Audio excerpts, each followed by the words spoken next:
One के लिए प्रस्थान की कथा। जैसे कि महाराज ने आज्ञा दी थी, सुमंत रथ ले आए। राम, सीता और लक्ष्मण ने वहां पर उपस्थित परिजनों तथा जनसमुदाय का यथोचित अभिवादन किया और रथ पर बैठकर चलने को उद्यत हुए। सुमंत के द्वारा रथ हाँकना आरंभ करते ही अयोध्या के लाखों नागरिकों ने हा राम कहते हुए उस रथ के पीछे दौड़ना शुरू कर दिया। जब रथ की गति तेज हो गई और निवासी रथ के साथ साथ दौड़ पाने में असमर्थ हो गए तो वे उच्च स्वर में कहने लगे, रथ रोको, हम राम के दर्शन करना चाहते हैं। भगवान जाने अब हमें फिर कब हम इनके दर्शन हो पाएंगे।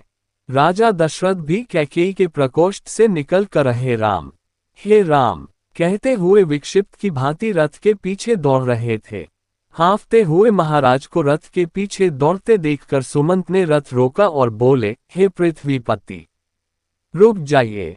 इस प्रकार राम, सीता और लक्ष्मण के पीछे मत दौड़िए, ऐसा करना पाप है।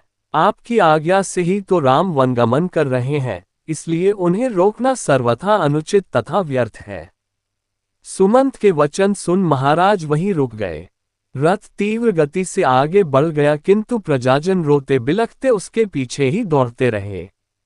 चित्रलिखित से खड़े महाराज उस रथ को तब तक एकटक निहारते रहे जब तक रथ की धूलि दृष्टिगत होती रही।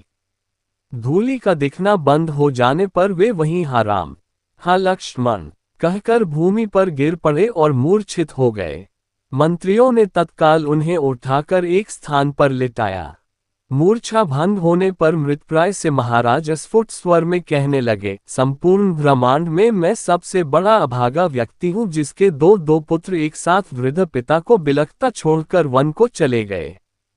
अब मेरा जीवन व्यर्थ है। फिर वे मंत्रियों से बोले, मैं महारानी कौशल्या के महल में जाना चाहता हूँ। मेरा शेष जीवन वहीं व्यतीत होगा। अब वहां के अतिरिक्त मुझे अन्यत्र कहीं भी शांति मिलना असंभव है। राम और लक्ष्मण के वियोग के संतप्त महाराज कौशल्या के महल में पुनः मूर्छित हो गए। उनकी इस दशा को देखकर महारानी कौशल्या विलाप करने लगी। कौशल्या के विलाप को सुनकर महारानी सुमित्रा वहां आ गईं और उन्हें अनेक प्रकार से समझाकर शांत किया। फिर दोनों रानियां महाराज दशरथ की मूर्छा दूर करने का प्रयास करने लगीं।